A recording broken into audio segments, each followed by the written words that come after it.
আমরা দেখেছি যে সাংবিধানিক যে আইন, সংবিধানে স্পষ্টভাবে উল্লেখকৃত একটি বিষয়কে 300 টাকার এফিডেভিট দিয়ে তারা জাস্টিফাই করছেন এবং ইন্টারপ্রেট করছেন। এটা গোপন থাকে, অনেকেরই দ্বৈত নাগরিকত্ব থাকে কিন্তু সেটা গোপন থাকে, সেটা বের হওয়া এটা ইয়ার ব্যাপার। আমরা এখনো অনেক প্রার্থীর দ্বৈত নাগরিকত্বের প্রমাণ পাচ্ছি। যেমন ঢাকা 11 আসনে সাবেক কমিশনার এম এ কাইয়ুম, ওনার দ্বৈত নাগরিকত্বের প্রমাণ আজকে সোশ্যাল মিডিয়ায় আমরা বিভিন্ন ভাবে দেখতে পেলাম। এবং সিরাজগঞ্জ 6 আসনে আমরা দেখতে পেয়েছি এবং আরো কয়েকটা আসনে আমরা দেখতে পাচ্ছি। আমরা মনে করি যে নির্বাচন কমিশনের এটা দায়িত্ব যে যিনি নির্বাচন করছেন তিনি দেশের নাগরিক কিনা, অথবা যে প্রার্থী দ্বৈত নাগরিকত্বের অভিযোগে অভিযুক্ত তার দায়িত্বটা প্রমাণ করা যে তিনি বাংলাদেশের নাগরিক, এককভাবে বাংলাদেশের নাগরিক কিনা। অথচ আমরা দেখলাম যে যে অভিযোগ করছে তাকে বলা হচ্ছে আপনি এসব প্রমাণ করেন যে সে নাগরিক কিনা।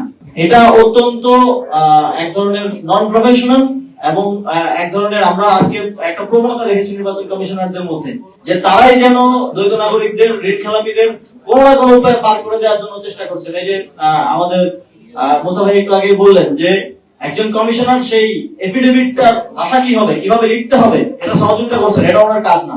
আমরা দেখেছি যে সাংবিধানিক যে আইন, সংবিধানে স্পষ্টভাবে উল্লেখকৃত একটি বিষয়কে 300 টাকার এফিডেভিট দিয়ে তারা জাস্টিফাই করছেন এবং ইন্টারপ্রেট করছেন। এটা বাংলাদেশের আইনের জন্য, আইনের শাসনের জন্য, সংবিধানের জন্য এবং নির্বাচনের জন্য, গণতন্ত্রের জন্য একটা ঝুঁকিপূর্ণ বিষয় হিসেবে এবং শঙ্কাপূর্ণ বিষয় হিসেবে আমরা আইডেন্টিফাই করেছি।